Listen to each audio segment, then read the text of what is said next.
Happy Super Bowl weekend, Bobby. A great Yes. American tradition about great Americans. Now, Jordan Belfort will not be considered a great American, I don't think, but in some ways this is a great American movie. It is a wild, wild ride. It's a movie that I haven't watched start to finish maybe since I saw it the first time. I've seen a lot of clips and I've kind of bounced in and out of the movie just because it's so long. This thing is wild, is it not? It's insane. You know, I think we did it right. I purposely didn't look at our ratings. So we haven't talked about ratings in a long time. Our list, you know, because I get totally caught up in the moment. I'm just like, the movie I just watched is the greatest movie of all time. I agree that I get into that. But this movie is insane and so good. What do you think we had it ranked? It's a top 20 movie, I would say. 20. Right? We had it at 20, which is totally justified. So here's what's above it, and I think it could jump one of these. It's not going to jump Forrest Gump. 7 we haven't done. Saving Private Ryan. Hoosiers. I bet when we watch Hoosiers, this is going to be better than Hoosiers. Matrix. 20 is perfect. It's perfect. It's an insane movie, and I just want to talk about Martin Scorsese. I just want to get into the room. And we're going to talk about best scenes. Maybe we'll go right into it of how in the hell does a man think up these scenes? And how do they portray it to the actors to say, okay, this is my vision? And then they do that. When they are in the beach house party and the lewds hit Donnie, Jonah Hill, and it goes to Steve Madden and the slow... Why does it go slow motion? Why do they pan that? But it works absolutely perfect. And the head of Martin Scorsese and Quentin Tarantino and Christopher Nolan and all these guys, I am just totally and utterly infatuated with the idea of, man, I just want to be there when they tell it to the actors, this is what we're going to do. And then they do it. And they do it perfectly. Do you want to be there specifically when he says, hey, Margot, I want you to take off all of your clothes and then just come walk back in the room? That's when you want to be there, right? Really tough watch on the plane. I watched it on the plane. Yeah, that's a tough one. Really, really tough. I knew there was a lot of nudity. I didn't realize there was this much of it, but what an insane movie. What an insane movie. It was awesome. God, it was awesome. I can't wait to talk about Academy Awards. I don't know how Leo doesn't win for this. That's going to be I'm very curious to see who won this year because I cannot believe he doesn't win for this. We will relitigate that. And I'll also get into how factual this movie was. Apparently, this movie was tame compared to what was really going on. They had to cut out a lot of stuff. It's pretty interesting hearing from Belfort. Mark, no comments on, I don't have those Ray-Bans that kind of like, they slant in. I don't have that. I got my finance vest on. I'm making fun of myself because I wear this to work every day. The hood is kind of a finance bro thing now, too. So that's all I was trying to do there. That's the only homage. I got my Tennessee Tech hat right there. Big game today at 4 o'clock. Oh, 3-game win streak, by the way. Can't imagine. Yeah, you kind of almost like your Terminator outfit that you've brought back. You kind of... Take it off? You want me to take it off? No, I love it. Okay. It's great. 2013, it's been a while. More on Leo later. Dude needs a hit. This was kind of a hit for him, sadly. Bob, you've, I think, 0 for 2, maybe 0 for 3 in this category. I need you within $100 million of what this thing did box office worldwide, Bobby. I'm counting on you. Drum roll, please. Where did it finish? I think Number 17 worldwide. $275 million. You were close. $400 million. And it was number 17? Number 17 was a big year. A lot of movies. I got to recalibrate. Our movies are always tough, to do that well. It's long, but it's Scorsese. It's DiCaprio. Number 1 that year, Bobby. Let It Go. Let It Go. So Frozen made up $1.5 billion? Yeah, I think it was almost $2 billion. Dominated. Pretty good year at the movies, Bob. Other notables before we get into the Academy Awards. Captain Phillips, which I think you've described the final 10 minutes of Tom Hanks acting in that movie as the greatest acting performance in history. You stand by that? Well, maybe not surpassed by Rob Reiner in this movie. Jordy, $26,000 for a dinner? Yes, I still think it is. It's an incredible acting performance by Hanks there. Lone Survivor, the true story of a great American Navy SEAL. American Hustle, fun movie. You got Christian Bale, Bradley Cooper. Largely forgettable, I guess, according to you. Well, when's the last time you rewatched it? Have not rewatched it. Just watched it. Bingo. 5 Academy Award nominations, Bobby. No wins. The most shocking thing of this whole research that I did on it, how did it not win one? We're going to go through each category. Welcome to the relitigation portion of the podcast. Obviously, this thing was up for Best Picture. It lost to 12 Years a Slave. Are you okay with that? No, of course I'm not okay with that. 12 Years a Slave, a good movie, tough watch, very tough hang. Really tough. Yeah, and that's not disparaging to 12 Years a Slave, but you're never watching 12 Years a Slave again. Never. Scorsese obviously nominated for Best Director. Lost. What else was in it? What else was in 13? Did you write that, or you just write the winners? I just have the winners. That's fine. Best Director, Scorsese nominated, didn't win. Alfonso Cuarón for Gravity, which is a fun, 90-minute movie, but Mark. Not quite up to The Wolf of Wall Street. Screenplay, adapted screenplay. Insane. That's insane. That's worse than Doc Holliday. That's terrible. Adapted screenplay, obviously a true story. Also a true story about 12 Years a Slave, so it won for that as well, which is fine. I mean, maybe you think that's a better story than what Jordan Belfort was doing to very Americans. Politically correct, Mark. We're just talking about the movie. We're just talking about entertainment value. The supporting actor, Jonah Hill, Donnie, nominated. You know, he only made like $60,000 for this movie. He so badly wanted to work with Scorsese and Leo. He's took incredible. The minimum wage, I guess. He is for so this. good in this movie. He lost to, Bobby, Jared Leto from a little movie called Dallas Buyers Club. Never seen it. To be fair, I've never seen Dallas Buyers Club. Boy, 2013. Wow, this may have started our slip into depression as a society. 12 Years a Slave and Dallas Buyers Club. Those are two rough movies. Schindler's List come out this year, too? I mean, I don't know. You want to be really disappointed? Sophie's Choice? Leonardo DiCaprio, nominated, didn't win. He's on fire in this movie. Absolutely a titan of industry. Lost to, who made an appearance in this movie, quite memorable, Matthew McConaughey, also in the Dallas Buyers Club. Again, a movie I've never seen, although I have seen the meme of McConaughey weighing in at about 85 pounds crying. That's from this movie. I'll allow it, because after this movie, I'm not convinced Matthew McConaughey is not the coolest person on the face of the earth. So I'll allow it. I'll allow it. There's just Leonardo DiCaprio. Well, I think I have it in the notes. Anybody better to play this character? I argue no one could have done it. No chance. No one could pull this off. No chance. And it's funny. I'll leave it to some of the categories, but go ahead. According to Jordan Belfort, Bob, the movie is fairly accurate. He said it really described the feeling, the emotion, but didn't really capture what happened. He said his drug use, believe it or not, was way worse than what was depicted in this movie. He says, quote, I was on 22 different drugs by the end of it. 22? Bob, do you have 22 of anything? No, it's my worst nightmare, too. Like, Donnie, when he's drinking that non-alcoholic beer, he goes, what do you mean no alcohol? So you got to get a lot to get fucked up? You just got to drink a shitload of it to get fucked up? And he's like, I can never imagine not wanting to get fucked up. I'm the exact opposite. I don't care to ever get. I'm not being a prude. It's just that has never been. I've gotten too far.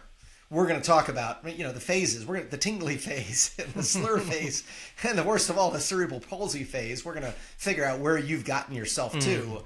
But I just have no desire. It just makes me anxious thinking about it. I just don't like it. Plus, I don't like throwing up, and so my fear with trying any drug is that it'll make me throw up, and I'm trying to avoid that like prison.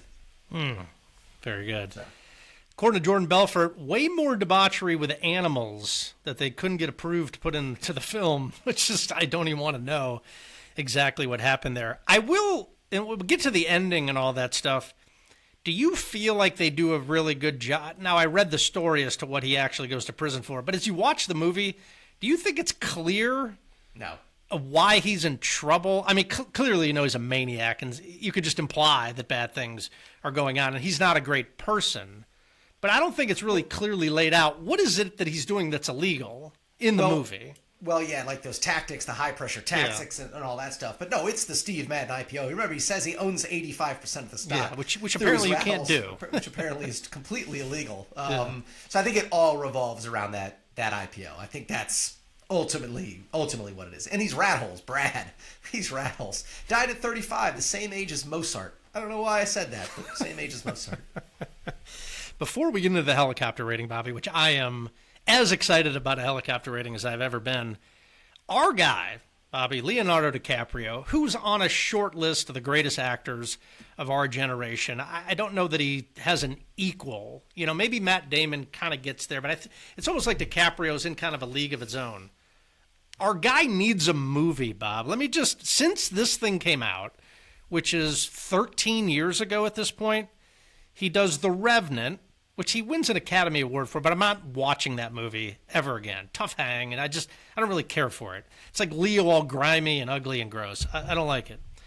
Once Upon a Time in Hollywood, which you like, I contend is just awful. I don't even like the movie, but fine. Awful? Yeah, terrible. I don't like it. And then the last two, Killers of the Flower Moon and One Battle After Another, it's almost as if this guy's gotten bored with being an actor, and hey, these are all like these pet projects of him. I need Jordan Belfort, Wolf of Wall Street, DiCaprio in every movie. Our guy needs a hit, Bob. What is it? Bad agent? Too much money? Too many hot girlfriends? Yeah, too much money. That's the common denominator of all this stuff. Too much money. I'm trying to think what movies have he done with him? Inception, which is just amazing. Inception is incredible. Probably the only one we've done with him, because there's been a dry spell here. I mean, we're going to do Departed, which he's great in. Which he's great, but he's Jordan Belfort. This is his Hall of Fame plaque. There's no doubt about it. Fast forward to that. I don't know what he's doing. Too much money, Mark. Too much money. People ask, why haven't we done as many podcasts? I guess too much money. We got too much money, Mark. Too much money. Well, here's where this thing takes off. Bobby, give me the helicopter rating. 82. Some great helicopter. 82. Coming right out with it. 82.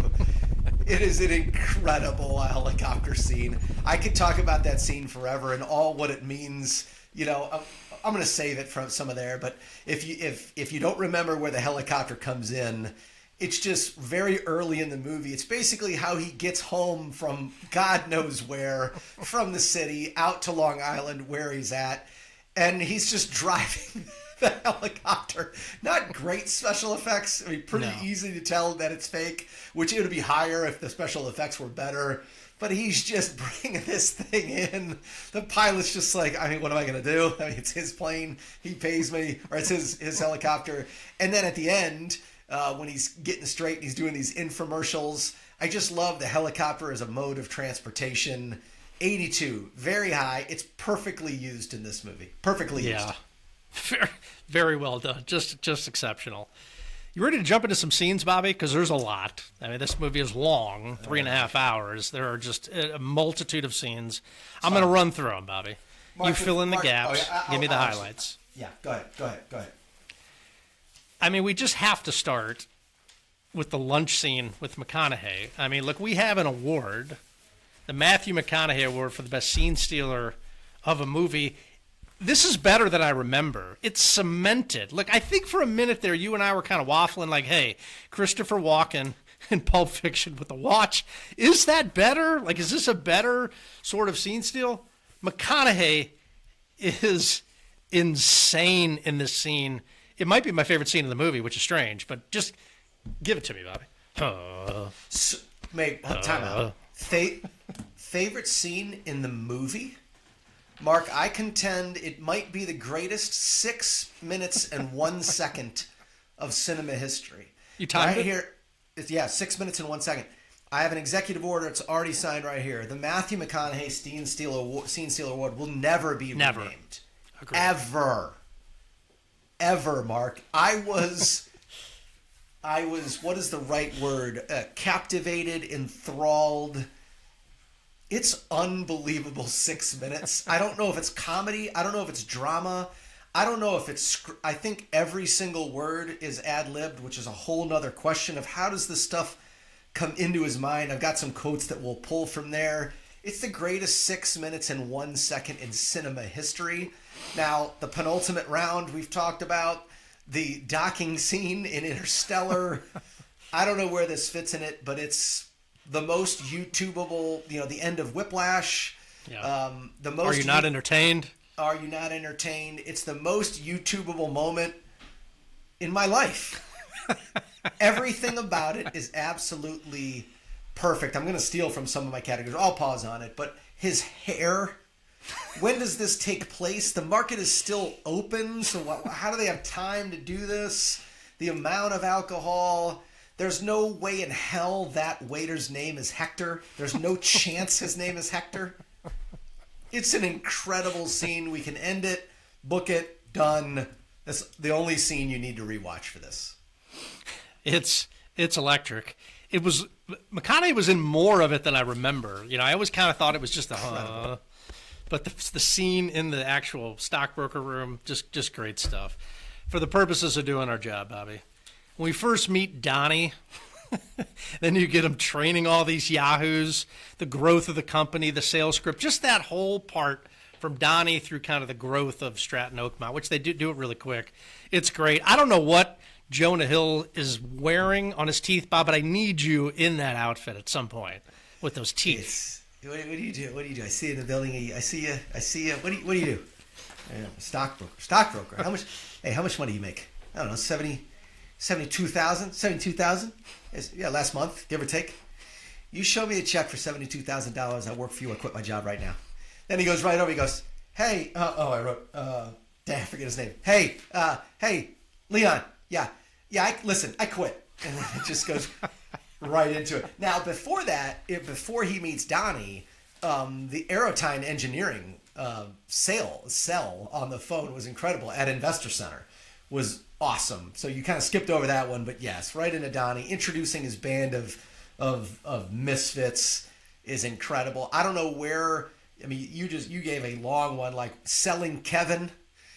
Kevin is the guy on the phone when he's given the script. Mm-hmm. Oh, it's so good. So good. I have a lot of questions about sales scripts later on.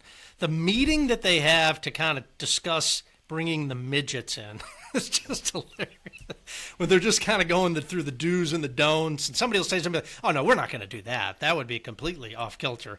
Just they knew that had to be funny, but it's made funnier because they're almost kind of being serious, like seriously talking about what we're going to do. Yeah, I think there's a loophole here because I think in some states they're not considered humans, so you can basically do anything you want to them. Wild. The Madden IPO speech. Yes. Bob, you're been in kind of more of this type of industry with like a bullpen and a pit.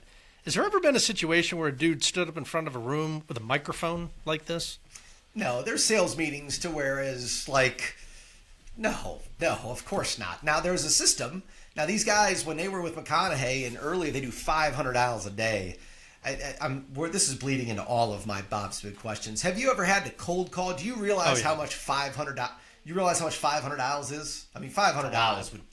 Yeah. It's an impossible amount of dials. And back then, I just don't think you get hung up on as quick as you do now. Now you don't even answer it because it says spam on there and you're not answering it. So I just I don't know. And answer your question. There's nobody like Leonardo DiCaprio getting us fired up to dial the phone. I would love it. No. A scene that's I think incredibly well acted and really compelling is when they're on the yacht with the FBI. I love Kyle Chandler and just that whole interaction where it just starts out and Chandler's just kind of leading him on. Leo thinks he's kind of being slick getting there, and then he realizes just goes sideways and he just decides like, all right, get off my ship. Here's some fun coupons. He's throwing lobsters at him. That scene is really well done. Yeah. It's good. I mean, you think, listen, money, all of us in our lives have people around us that make a lot of money, and their view of reality gets distorted a little bit. Not in terrible ways like Jordan Belfort, but there's a little bit of invincibility when a guy starts making a lot of money. Now multiply that, Jordan Belfort compared to the richest guy he's, I don't know, what is he, 10 times more rich than that guy? 10x, 10x more delusional because the scene right before the boat is his lawyer saying, do not reach out to him. He's like, all right, I won't call him. And the next scene, he's on the boat. He couldn't stand it. Speaking of like mind-blowing stuff, the Quaalude scene. The lemon. The lemon. I mean, what?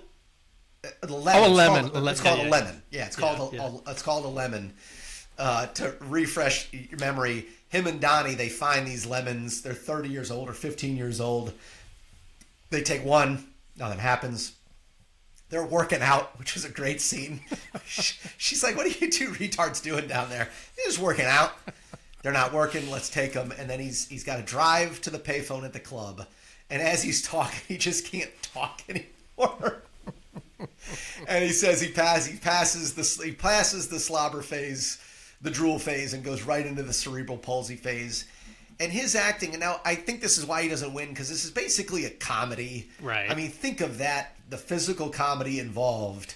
Him rolling down those stairs, and maybe my Rudy Sack, when he opens the Lamborghini door with his foot, it's hilarious. It's great, man. It's absolutely awesome. The final little scene and his this movie sparked a ton of memes and GIFs. I mean, it's just all over the place. But the "I'm not leaving" speech, yeah, electric. Goosebumps. Probably my Rudy Sack Award winner. But when he's just, I'm not leaving. I love it. I'm not leaving. The one thing we didn't talk about, the one with the lemon scene, is, and again, just Scorsese. Donnie's choking. And on the TV, they do the Popeye. So he pops some drugs as Popeye's pounding the spinach. And he just tells his wife, out of my way. And he saves him. It's incredible. Who thinks of these ideas? Yeah, the I'm not leaving. I'm a hypocrite. You know what I am? I've told you to get on that phone and not give up until they say yes. They're going to buy or die. And here I am. I'm a hypocrite. But you know what? I'm not leaving. I'm not leaving. It's so good. Sadly, like a lot of Scorsese movies, it's not a happy ending. It just ends bad. No. It kind of goes sideways. It doesn't drag on very long. That's one thing I'll give it to. No. The one problem that I have with Goodfellas is the last 15 or 20 minutes. It's so disparate and it's so chaotic. And I get that's what he was trying to do. Here, it's just like we're having a good time, and then he's in jail, and then he's sell me a pen. We just kind of end it and we get out of there. So you have the depositions with Ming. Hey, you guys gonna eat that donut over there? That Danish over there? I have no recollection of what you're talking about. I have absolutely no recollection of what. I think we both agree, though, Bob. The lunch scene with McConaughey at the beginning of the movie is just as good as it gets in this film or any other. Apparently, I think it's that. I think it's the penultimate round, and I think it's the docking scene. I think that's it. There you go. I'm not leaving is a great quote. I made $49 million last year, which really pissed me off because it was $3 million shy of $1 million a week. There's a million other ones, Bob. I'll just, I don't know how many of these you use other than maybe I'm not leaving. No, you don't use many, but you use this. It's a fugazi, it's a fugazi, it's a wazi, it's a woozy, it's fairy dust. It doesn't exist. It's never landed. It's no matter. It's not on the elemental chart. It's not real. Is this written?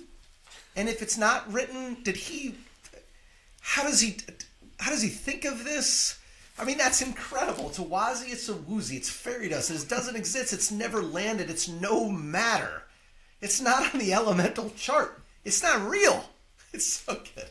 So good. I forget what context he does, but when he says via commissions, motherfucker, and he makes this noise, it's so good, all those noises. And then, he goes, he talks about, feeding the geese. He goes, you will fall out of balance, split your differential, and tip the fuck over. Those three things. When have you ever thought about saying these three things, Mark? You will fall, and he does this with his hands. You will fall out of balance. You will split your differential and tip the fuck over. Never. So good, man. So good. So good. Yeah. That's it for quotes. There's not. Yeah. It's almost too much, too funny. Split your differential. So many things hold up, Bob. I'll just start, Bob. The Wall Street. The stock big market. Day yesterday. Held up. Stock market. Held up. Stock market. I mean, yeah, go ahead. Keep going. Sorry. Oh, a true story, Bob. Our third consecutive true story. It's true story year on the podcast. True story year. Let's do them all. Let's just do all true stories. Let's do all true stories. I love a narrator. I love a fourth wall. Scorsese does great fourth wall breaking. Narrator, you love it. What holds up, Bobby? Dialing for dollars. We've both been in that position, at some point. It's to your point, though, does that, I guess this is a question, hard to do now, correct? With the cell phone and caller ID? Like, how does it work?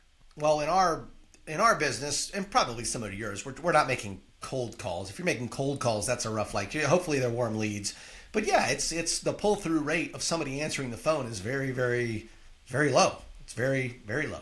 Lower than it was with caller ID and the spam. Yeah. Sell me this pen? I feel like that's held up. It's like, sell me this pen? You still ever hear that? I don't know. I just think of Bray. He's got that ketchup. He's just so mad he can't get that ketchup. Man. Hey, sign your name. You don't have a pen? It's supply and demand. My man, Brad. That's how it's done. My man. That's how it's done. Margot Robbie, Bobby, holding up. Woo! Hot or not? Do we need to do that? Hot or not? No. I mean, she ended the mail on that. And stocks. I mean, just buying and selling, owning stocks, and never go out of style. Would it? All they do is go up, Mark. All they do. 50,000 in the Dow, right? Record, I believe. Correct? Yeah, Mark. It just goes, it went down for a day. Don't worry. It'll go back up triple as high tomorrow. Money letting you do whatever you want, unfortunately or fortunately, holds up. He's driving this helicopter. This helicopter it's not a car, it's not a boat, it's a damn helicopter. And he just goes in there and he gets out. And what does the pilot do? He goes, "Good job, sir." Nice landing. Nice. He's just sweating. You can do whatever you want. Money is a magnifier. I just had this conversation with Sam. So we just went to Ransom Errands. We're coming back. And I was like, I'm going to go home and do a podcast with Uncle Mark. What are you doing? I'm doing Wolf of Wall Street. And he goes, and his favorite question is, okay, when can I watch this movie? Oh, I was just wow. I was like, Sam, we'll never watch this movie together. Think about it. We'll never watch this movie together. And I'm like, you're going to watch this in high school or college, sneaking it. I mean, it's a raunchy movie. Much more nudity than I remembered, like we talked about, just some crazy scenes. And then I went through the lesson as money's a magnifier, Like if you're a great guy and you've got all, like I tell him, hey, if we do a good job with you and you're generous and you care about people and then you get $100 million, you're just going to do that more. Well, Jordan Belfort, he was not a great guy when he didn't have money. And then when he got a lot of money, he was really not a good guy. Now there's some stories of, like my next what holds up is generosity. Kimmy, you know Kimmy. She's wearing her $30,000 Versace shirts or suits. But when I met her, she needed $5,000 and I gave her $25,000. Really emotional part of the movie. Really emotional. So generosity holds up. McConaughey, his hair, his voice, just him holds up, man. Holy cow. That's my guy right there. Here's what holds up. He actually said this in this movie. Now, I know this movie's not made in 1987, but it's set in 1987 and made in 2013. He says, quote, "We don't care how technology works. We just care about getting rich." Has anything held up better than that? Mark, you want to explain how AI makes money? I've never paid to use it. I don't know what's going. You probably pay to make those videos. We don't really care how the technology works, correct? No, don't care. Don't care. You know what holds up? Regulations to not screw the client. So I know I'm not telling people. I don't think I'm smarter because I do this for a living. But the problem with this world back then was what McConaughey said. It's commissions via commissions, motherfucker. Commissions are kind of a thing of the past, right? It's you pay your guy a certain percentage of assets under management, and he can make trades in and of that, and there's no fees. You're paying one fee. So that's probably a good thing, right? Probably a good thing of not getting dinged every time. A good montage when they're hiring those guys and describing them. Bernthal holds up. So good. His and Hers. You watch His and Hers? Great. Yeah. So I'm sitting in the sauna watching the last episode, and I'm not going to give everything away. And I out loud I said, "Good job." very good Yeah. job, very good job. Like, it's hard to pull this off. It's hard. It is. It's not a shock that there's a twist at the end. You know, that's not a shock. Did you see to it coming anybody at all? Because to your point, you know a twist is coming. Correct. You know it's like, Yeah. but I didn't. You see how much time is left in the. Yeah, thing? yeah, exactly. Yeah, I know. Here comes the twist. Didn't see it coming. Did not. Great Did job. not So see I said, that. Yeah. I said, great job. Yeah. Very worth it. I've got some questions on that show. I've got some questions on that show. Sure. A headset, you know? I mean, it's tough to do those dials if you don't have that headset. If you don't have the headset. Tuesday night shows. So, you know, Mr. Belfort, Rob Reiner, loves to watch Equalizer on Tuesday nights. Mark, I wrote it down. Is it better now that there's not Tuesday and Thursday night shows, or is it better back then when, you know, Lost was on Mondays or whenever it was? Is it better now or better then? Look, No, I don't think it's better now. There was something about The Sopranos are on Sunday night. We're all watching it together. We're all going to talk about it. But there's also something to, here's his and hers, here's 6 episodes, watch it when you want. Because that show's designed to, it ends, you're like, holy shit, give me another episode. Because it's just cliffhanger after cliffhanger.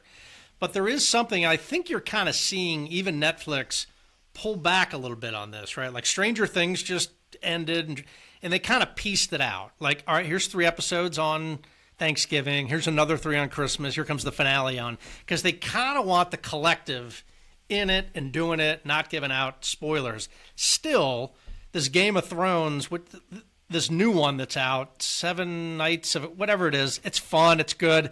And I look forward to it coming out on Sunday night. The Pit is like that. Release 1 a week, and I think it just creates more drama. We're all watching it together, you know. Boy, I got a negative about The Pit. I'll talk.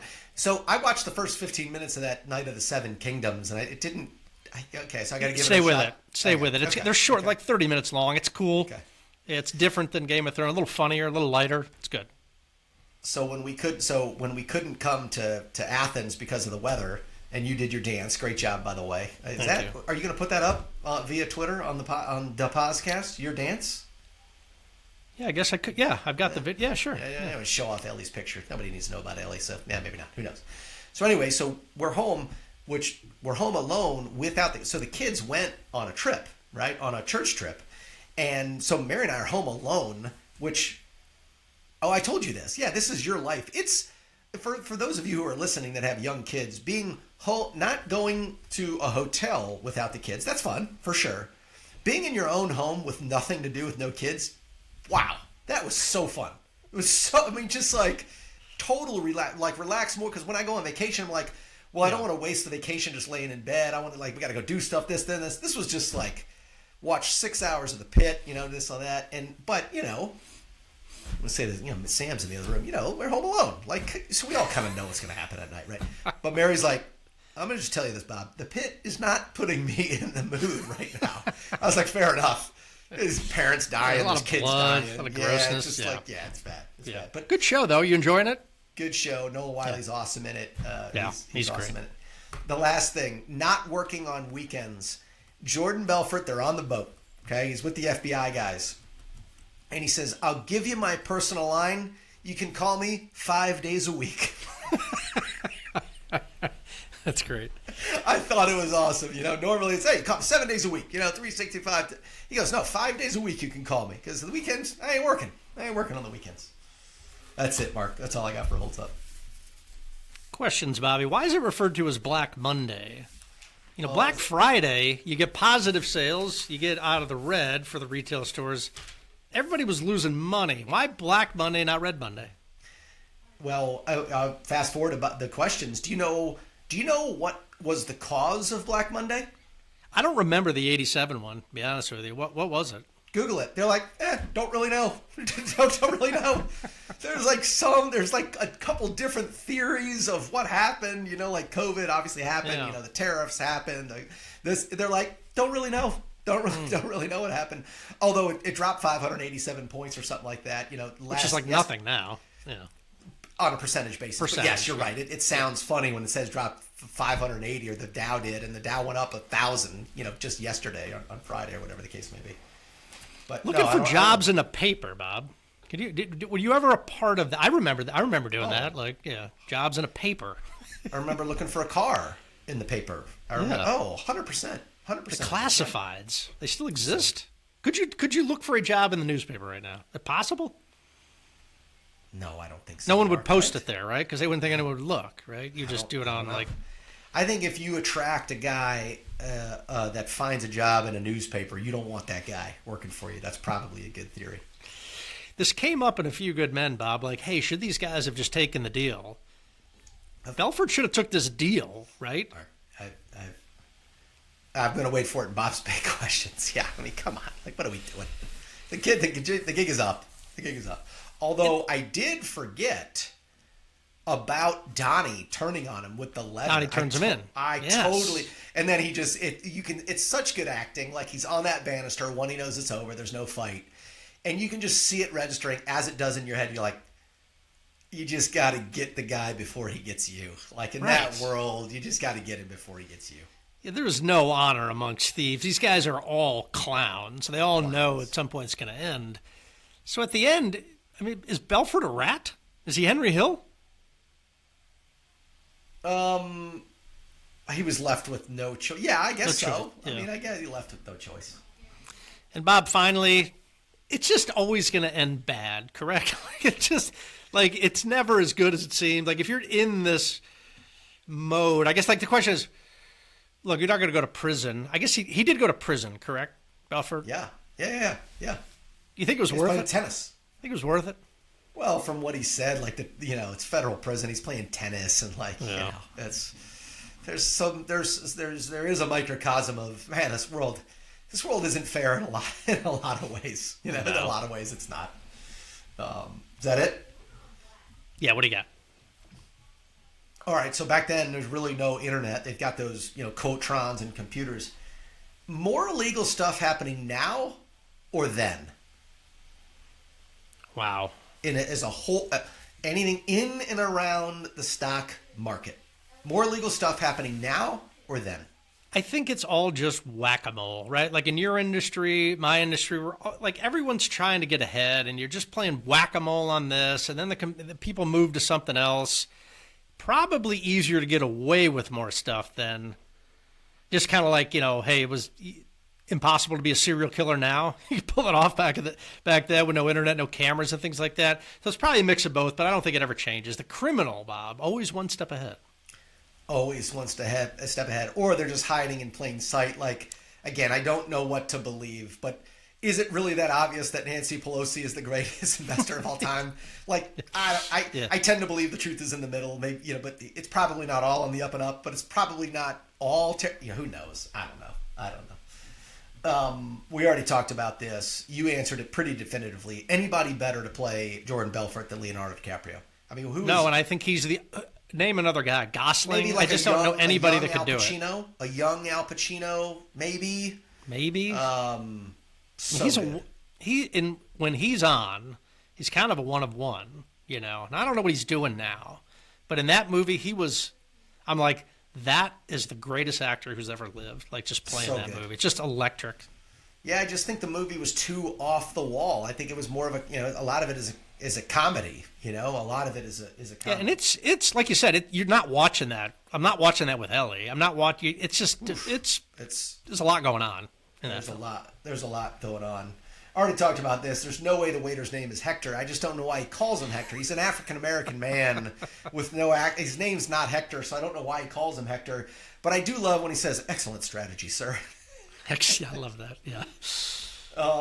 Again, this bubbled over. Is it the greatest 6 minutes in film? Crack a bridge too far, right? I mean, that seems a little much to do crack, right, Mark? Oh, for sure. There's a lot going on, right? But you always, when you see it depicted, like with the spoon and the heat and the rubber bands, and who's doing all that? I don't know. It's got to be really good. It's got to make you feel really good to go through all that. No way you're Jordan Belfort, who has a history of just going way too far, and you keep a secret stash of Coke in the couch cushions. No way you do that. No. So at the end, right, when she goes nuts and he's been sober, he just goes in there. Goes nuts, yeah. Yeah, he does go nuts. Mark, big overarching question here. Is it fair that our law enforcement makes less money than me and you do? Like, it doesn't matter the amount, but it's pretty safe to say that the next police officer you see, as long as he's not some captain or whatever like that, makes less money than me and you do. I know for a fact what he does is more important than me. A fact. It's bad inequities. You know, it's why. Did you watch The Rip, Bob, with our guy Damon and Affleck? I did, and what do you think? Decent, right? Decent. Decent for what it is. Yeah, decent. The ending is, it wasn't the big reveal. It was like, but it was fine. It was fine. Yeah. I mean, it's Damon and Affleck, so or what did Meg say? It's not Affleck, the insurance company. A Fleck. It's like a Fleck or something or whatever. I don't know. But to that, like, entertaining.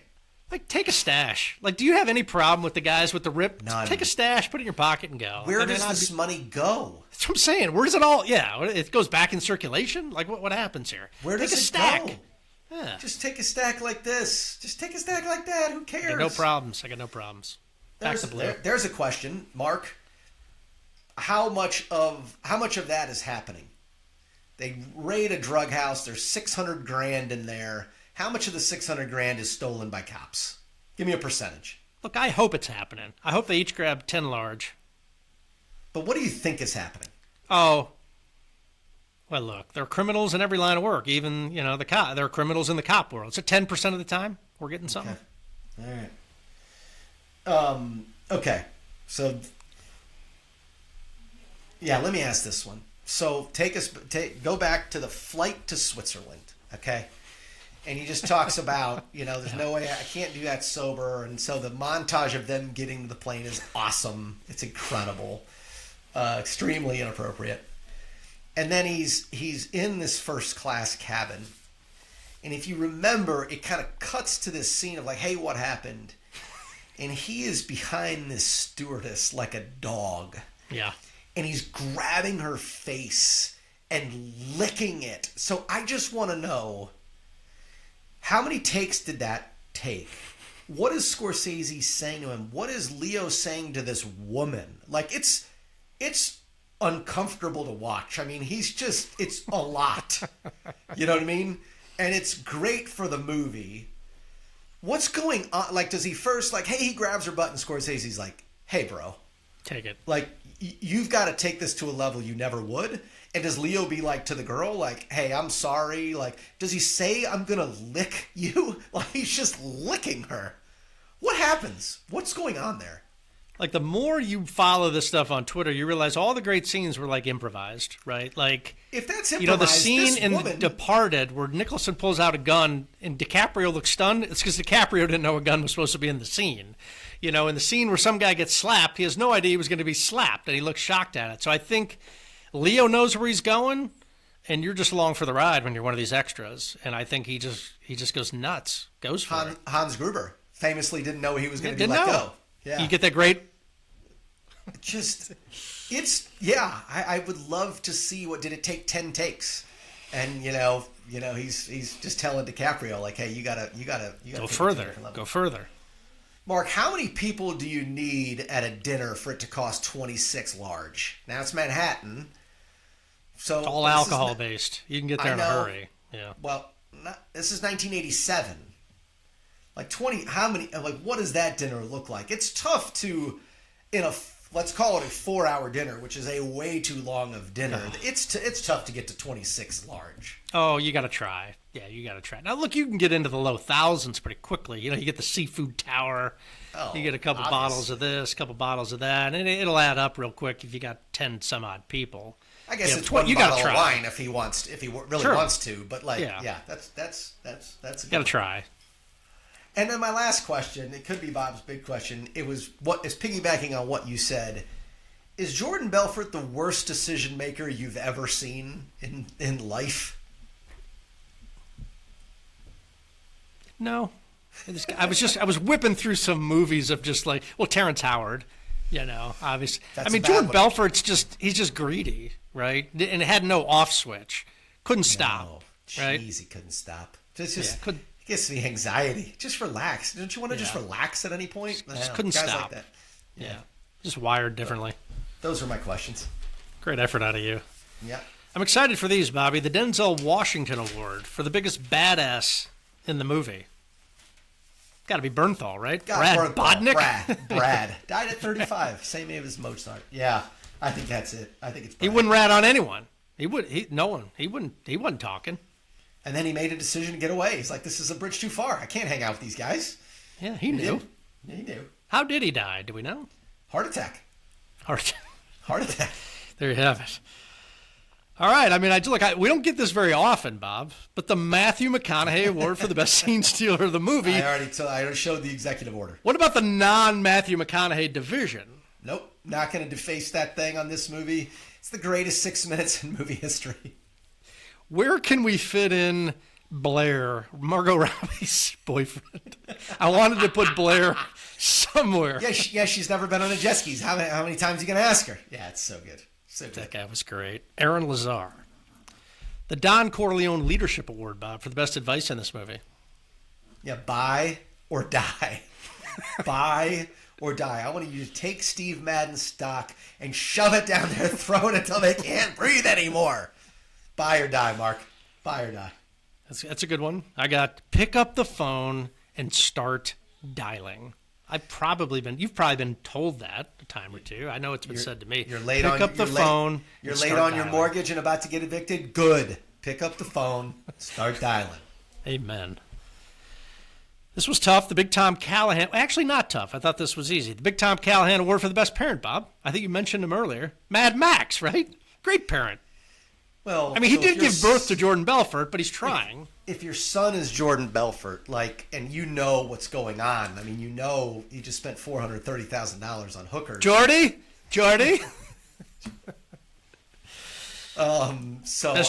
Best Jordy. Factor or Belfort? Oh, Factor. Not even close. Easily. Close. I'll go with Mad Max, Bob. I will go Mad Max. We'll agree, just because rest in peace. That's just his swan song. He was great. He was good in this. Very good. Very good. The Jenny Award for worst parent. This is got to be a clean sweep here. Leo, Jordan Belfort. Awful worse than Donnie. Worse than Donnie. Donnie is bad.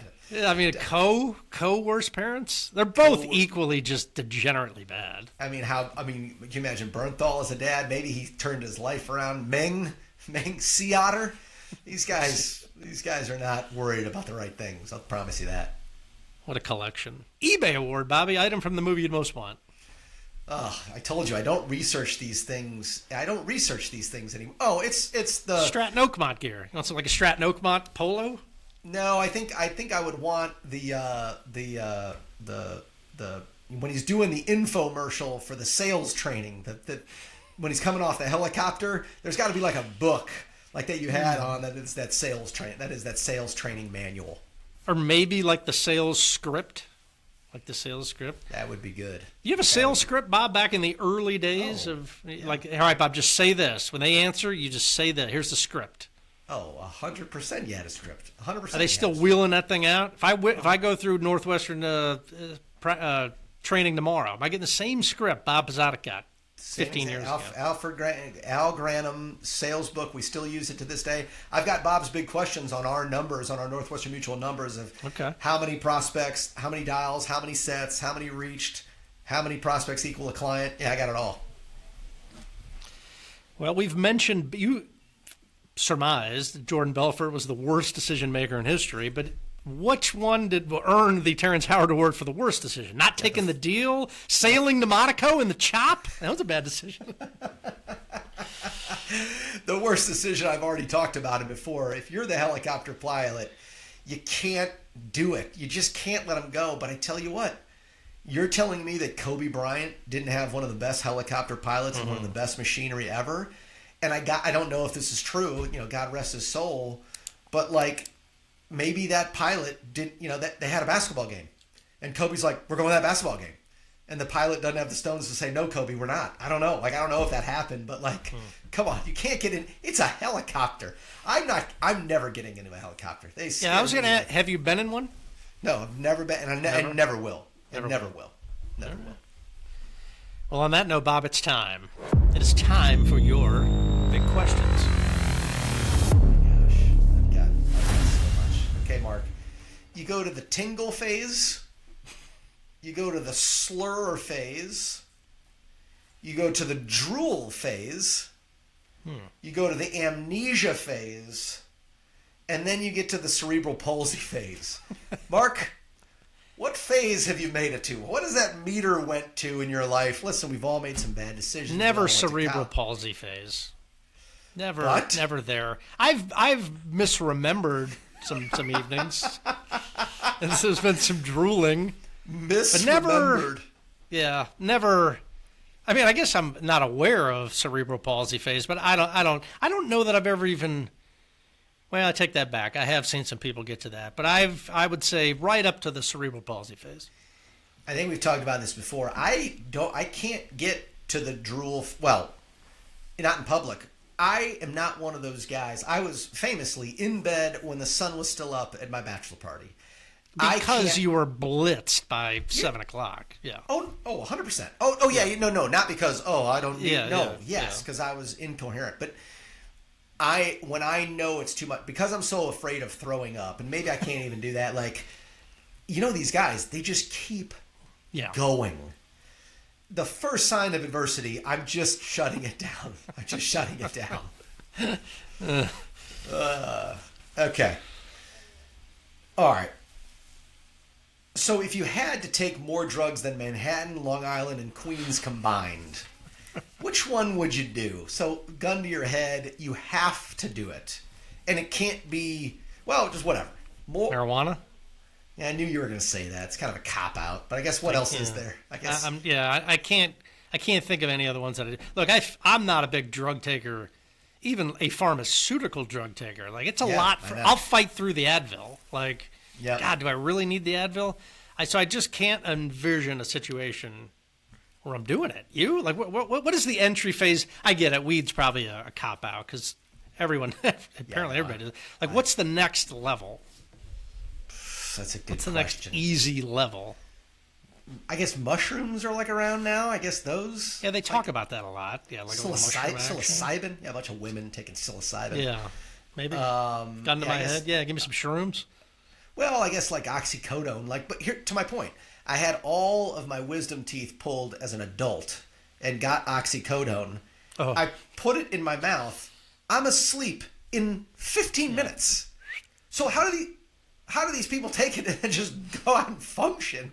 That doesn't seem fun to me. Like there was no way I was fighting through that to have fun. Now it is a crazy feeling. As tingly, you're passing very out. Tingly. Very tingly. Very tingly. Very tingly. So I always mention this. So I've very famously on this podcast, I've told you, I've been in 2 fights. Abel Morales, he one punch right me in the nose. The second fight was Paul Lasky, one punch, me punching him. But 2 fights in my entire life. You're 1-1. I'm 1-1. 100% I'm 1-1. Abel Morales, he won. Paul Lasky in school suspension because he said something about my mom, Mark. And my buddy Tyrone Morgan said, he can't say that about your mom. I was like, all right. So I punched him right in the hallway, immediately grabbed by a teacher. As I connected, a teacher just put me right into suspension. And I always make the joke, like, what if I am an incredible fighter? Like, I would know. Like, what if I got into a fight and it's like Bradley Cooper in Limitless and I'm just like, bah, bah, bah, bah, and like just it might be. I don't know. I'm never going to get into a fight. So, but what if I am? Mark, what if you like cocaine? Like, what if... what if you like? It's a great reason to never do it. Any possibility you would enjoy cocaine? I'm sure there's a possibility, right? I mean, these guys don't stop doing it for no reason, which is probably a great reason to never do it, right? Have you ever seen cocaine, Mark? Wow, I don't think so. I think you remember. It was very, I don't think it's shocking. Saw it at a party, open a door, they're doing it, and it was, not that I'm a prude or this or that, but it was like, I immediately laughed. I was like, that is a bridge to, this is, I do not need to be anywhere around this. I don't recall. I don't recall seeing it. No, I think you remember. At least but I've had buddies that they're like, yeah, I tried it. Just want to see what it's all about. I'm like, I don't know who I'm afraid I'm going to do it. And then I've got to pass because with this fentanyl, this is a real thing. Like you can't just be putting stuff in your mouth no more. You just can't do that anymore. Yeah, I would just be afraid I would do that, and it's like, this can happen to 1 in 1,000 people. The moment cocaine hits their brain, they die. Like, I don't want to be that guy. That would suck. Right? Yeah. All right, we talked about cold kyling. All right, so Northwestern Mutual, there is a book. I could show it to you. So here are their numbers, okay, and you get. So the goal is to dial 40 times a day. Obviously, early in your career, it's more important than it is now. And they should be warm leads where you tell me to call factor, right? So it's not completely cold. Out of 40 dials, how many meetings do you think you should set? 10. They say yes, 5 is the number. So 40 dials should get you 5. And then of those 5 set meetings, how many on average will keep? 1. Oh, keep 3. or close? Keep. 2? 2 or 5? 3. Okay. So you dial 40, you set 5, and 3 will keep. Now, I did this exercise to you. I said, when I first started, Mark, give me 10 of your friends to call. Now, I kind of knew it. That bad example because I kind of know everybody you were going to give me. But you gave me some people at White Columns and stuff. So of those 10 people that you give me, excuse me, how many are going to meet with me? And I'm going to take a fact finder on them. Gee, those are pretty warm. 8? Well, oh gosh, no. The warmer they are, but no, it's Still bad 3? example. Yeah, 3. Yeah, okay. So 10, 3, 1 is what we live by. So it's 10. If you give me 10 qualified suspects, 3 are going to meet. 5 will set a meeting. 3 will keep, and 1 will become a close. 1 will become a close. Yeah, there you If go. you found that to be true over time. It's shocking. Shocking. The numbers get better in the career you go down. And the numbers in the 401k world where I do a lot of work now are different because they're much warmer because the advisors already met with them. Whatever.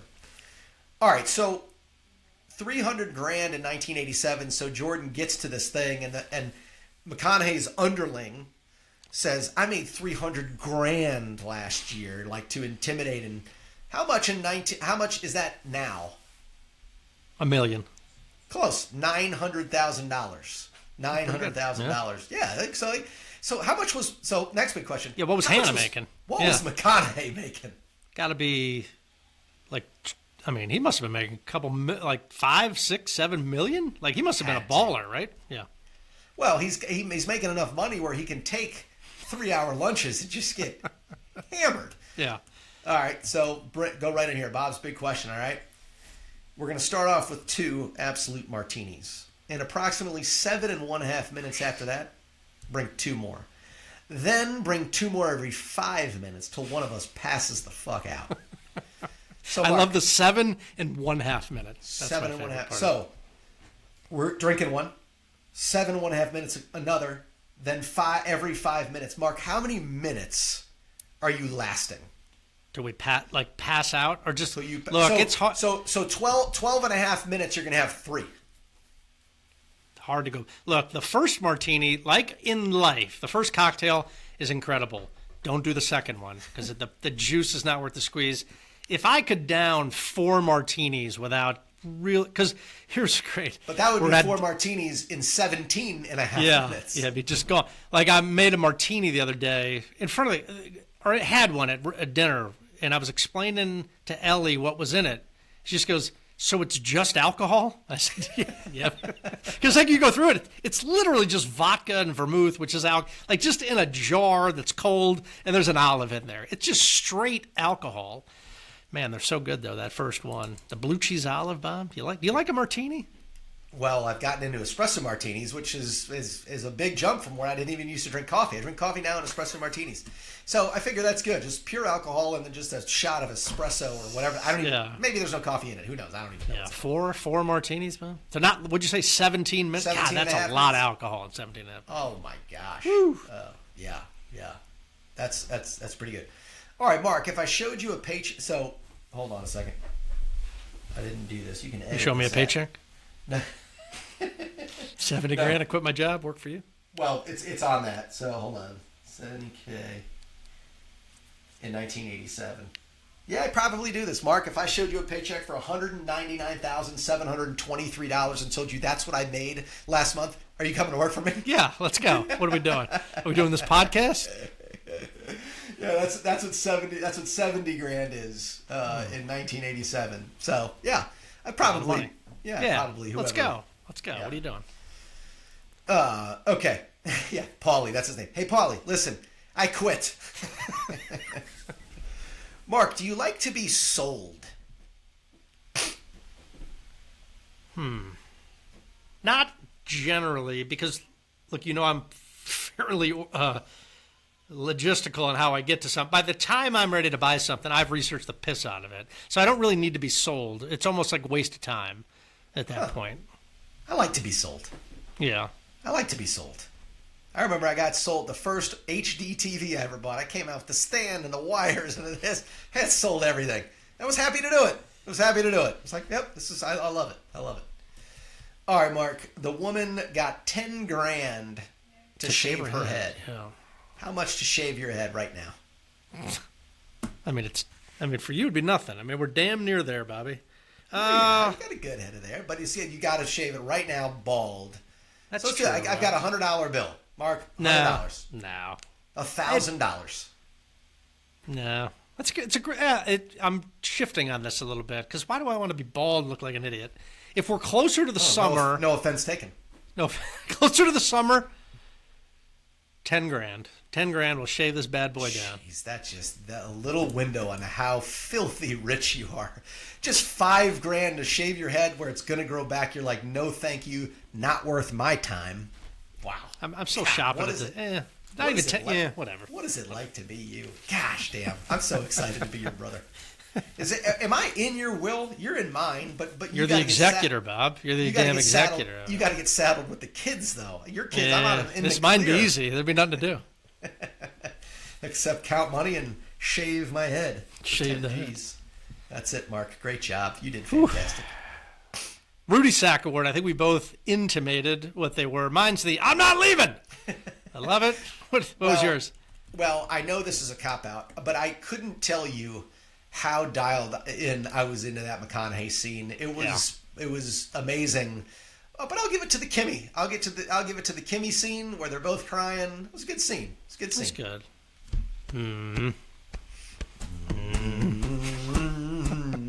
Oh! And then Johnny Hill starts going, That part's good. Oh. Yeah. This movie, Bobby, made by one of the GOATs. If it had to be redone, you having Spielberg do this, Nolan do it, or Tarantino? Before I answer this question, I told you to come prepared with something. Yeah. I was so impressed and just so enthralled with thinking through. There is a director on the other side of this camera that is bringing these scenes and this script to life, sounding very artsy-fartsy, but that's actually happening, right? There's a cut. There's a director giving actors direction. There's letting them do what they do. Don't do what they do. Stick to the script. Don't stick to the script. I need a ranking of your... We've given the Mount Rushmore of directors, and no, Ron Howard is not on it. I need them ranked 1 through 4. To remind the listeners, we've said that Steven Spielberg, Christopher Nolan, Quentin Tarantino, and Martin Scorsese are on the Mount Rushmore of movie directors. Give me 1 through 4. 1, I think Spielberg is 1, and it's not close. The range this guy's had and the length of time.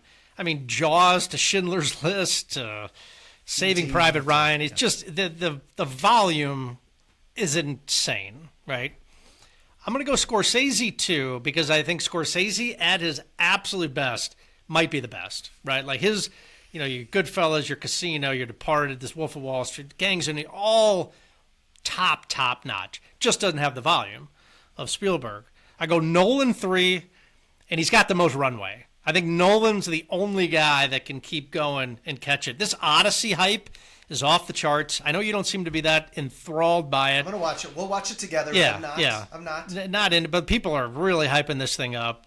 And Tarantino, I know you're a bigger Tarantino fan than I am. He's kind of a distant fourth. Like I almost could be talked into like James Cameron being in there or Ridley Scott or something. Just because Tarantino, it's just such limited amount of stuff. It's all really unique. It's all really wild. But you're really kind of talking about like 4 or 5 movies. So it's just, is he going to make another one? I just don't know what he's doing. But Spielberg, Scorsese, Nolan, QT. You? Nolan is a distant fourth for the reason you just gave Quentin Tarantino. Even though I love Nolan, but he's got the longest runway, and so I probably ding him for that. But I don't want to be prisoner. It's very, very hard to say because I don't think Spielberg's book is bigger and more diverse, but he just seems like it's a little bit older. It's not very current. It's, I don't know. I think I've got Scorsese 1, Quentin Tarantino 2, Spielberg 3, and Nolan 4 because Quentin Tarantino, like I've told you, if all 4 of those directors had a movie on the same weekend, I think I'm seeing Tarantino first because I know it's going to be something like I've never seen before. Mm-hmm. So that's fair. So yeah. No, I don't. I think I gave it to Goodfellas, and it probably still is because Goodfellas is a little bit more iconic than this one. But man, no, nobody else could make this movie. Nobody. Him and Leo had to happen. Had to happen for this thing. It's just controlled chaos in this movie. And this movie is. It really is. Yeah, it is. Wild. It's like a roller coaster ride. The whole wild. thing. Absolutely wild. When there's true stories, I don't even like asking the question, can you have a different ending? Because this is just really what happened. But the only question I have about, do they just kind of gloss over why he's in trouble? Or would it just be too boring to explain? Kind of like he says a few times where he starts explaining what he's doing. He's like, you don't give a fuck what I'm doing. Let's talk about some whores. I think it's boring. Yeah. It's understood like, hey, he's going to jail because he is a scumbag. Like, that's it. That's great. All right. Hall of Fame plaques, Bobby. Let's start with Jonah Hill. Donnie, he's really good in this thing. He's probably always going to be Seth from Superbad, I think, which is probably a movie we need to do. He's really good in Moneyball. In a weird way, I think of him a little bit like in the Jump Street movies with Channing Tatum, but I think it's Superbad, right? Yeah, it's Superbad. It's Superbad, and he's just enormous in that movie. He's so round and Have you seen him now? Oh yeah, he's almost unrecognizable. What's going on there? I don't know what's going on with him. It doesn't seem to be good, but maybe it is good. I don't know. But yeah, he's great. But he's always Seth from Superbad. Seth.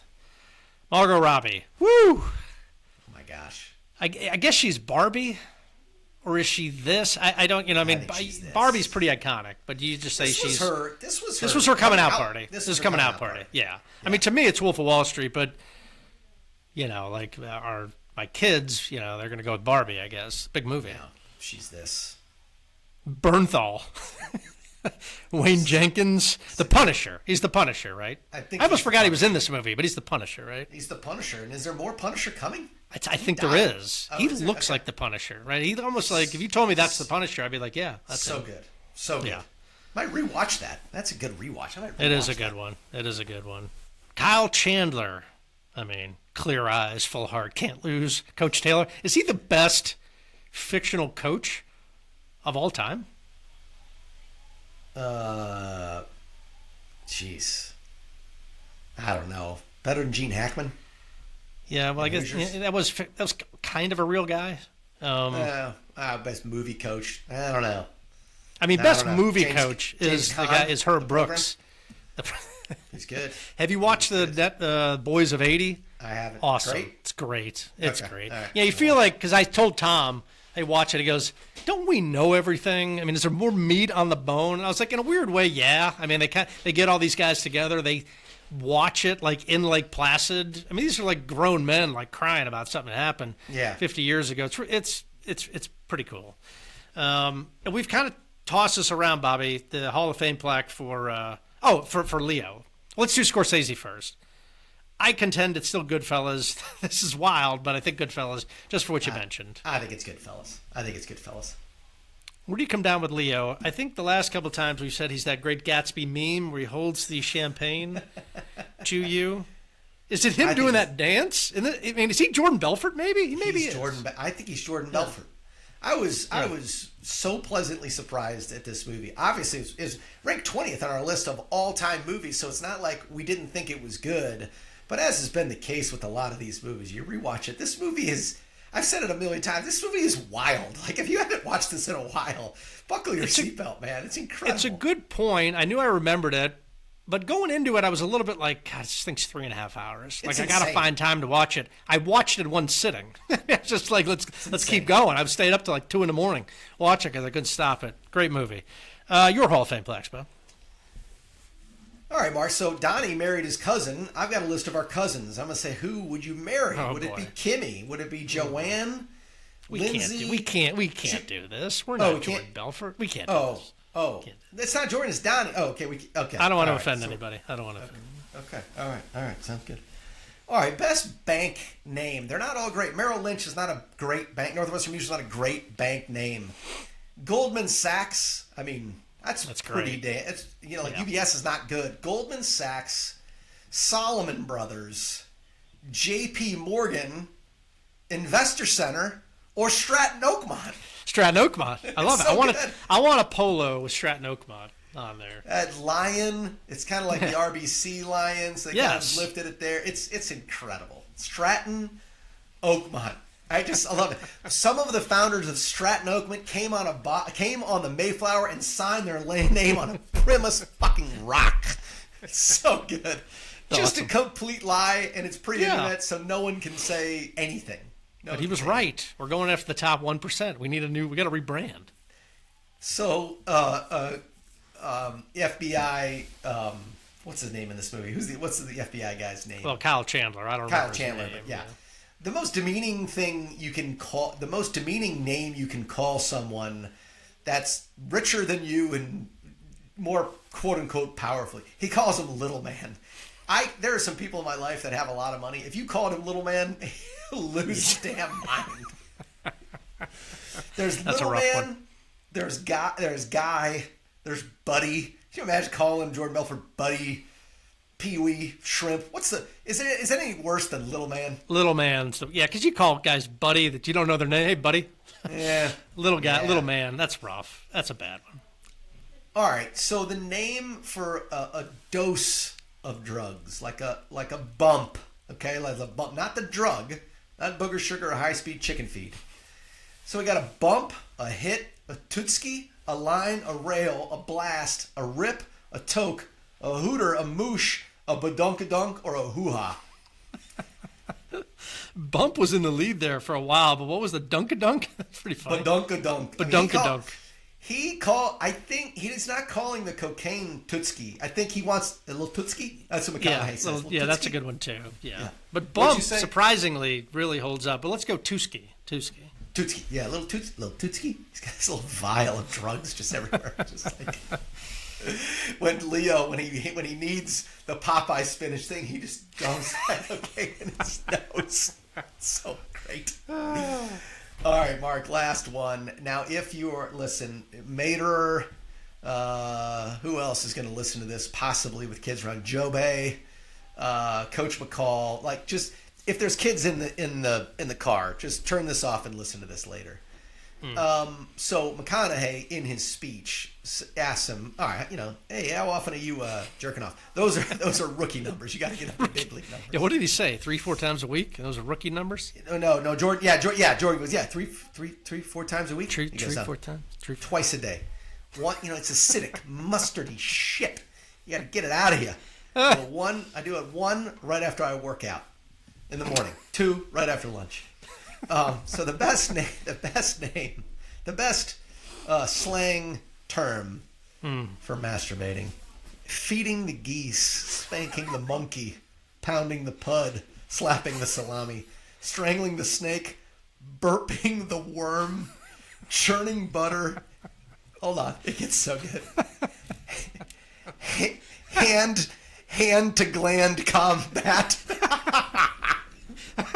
That's incredible. Hand to gland. Mark, roughing up the suspect. Buffing the banana.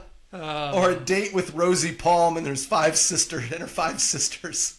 What a great YouTube clip. This is hand to gland combat. That's incredible. I do like roughing up the suspect. It's pretty funny. Hand to gland. Hand to gland combat. That's hilarious. That's is incredible. That's great. That's it. We're going to end on that. All right, you guys can come back in with your kids. Wow. Started off, Started off and then just really took off. Really lost track. I could have run. Apparently, I know the reason AI. I could have made that list 500 phrases long. They just keep coming. They just keep just going. unlimited amount. Unlimited amount. Other than that, what would Leo, the MVP of this thing, Bob? I mean, I just don't know how you. Well, I don't know. I don't know how you do this movie without Leo carrying this thing. And Scorsese, because I just, again, it's incredible. Yeah, I'm going to chicken out and give it to both of them. Good stuff. Hey, wow. Wolf of Wall Street. Check it out if you haven't seen it in a while. Bob, we move on here to the Super Bowl. Oh. Is there no buzz for this thing, Bob? Like, or is it just we finally had a good team, we made a little run, the Bears lose and just kind of over it? Like, I feel like this game is happening and like just no one's talking about it. There is a little bit of the hangover from the Bears for sure, because I just wanted one more week, one more game. One more game. But I tell you, like, again, we've made jokes about it. The impetus or the motivation or the whatever for this podcast we're doing is the rewatchables that Bill Simmons does. We love it. This is an homage to that. We're going to do this. But I tell you what, I'm never going to root for a team like the Seahawks. He has gone overboard. He's lost his mind. He's lost his mind. And I don't think he's doing it on purpose. No.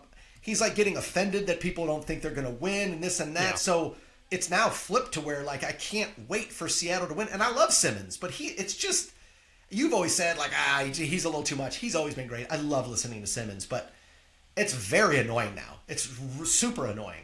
Well, between this and Belichick not getting to the Hall of Fame, he's kind of like lost his mind. And then Brady didn't pick the Patriots to win. They're like all turning on Brady now. Like, it's hilarious. Well, he came back out and said that he hopes Kraft gets it. But have we not talked since Belichick didn't get in the Hall of Fame? Not on the pod. We've talked about it. How silly. You see, they're going to reform the voting now because I think look. The problem is you've got all these guys in the Hall of Fame. Like Aikman went nuclear the other day. Basically, like, this is embarrassing for me in the Hall of Fame. Correct. That this is, so that'll change it. They're going to have to just.